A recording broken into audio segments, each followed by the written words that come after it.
రాజ్యసభలో నోట్ల కట్ట గురించి అంతరచ్చ. వాస్తవంగా ప్రతి ఎంపీకి డబ్బులు తక్కువ ఉన్నోళ్ళు ఎవరున్నారు? అక్కడ కోట్ల రూపాయల ఆస్తి లేనటువంటి వాళ్ళు ఎవరైనా ఉన్నారా?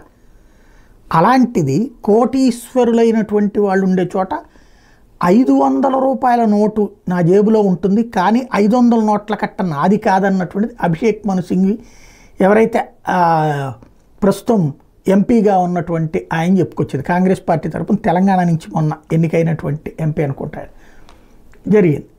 ఇక్కడ అసలు పాయింట్ అలా ఏంటంటే అభిషేక్ మను సింఘ్ 500 రూపాయల నోట్ల కట్ట అంటే 50,000 రూపాయలు. 50,000 రూపాయలకి అది నాది కాదని ఆయన చెప్తారు.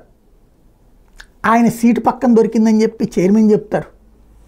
అసలు డబ్బులు ఉండకూడదా చేతిలో? 500 నోట్ల కట్ట ఉండడం తప్ప?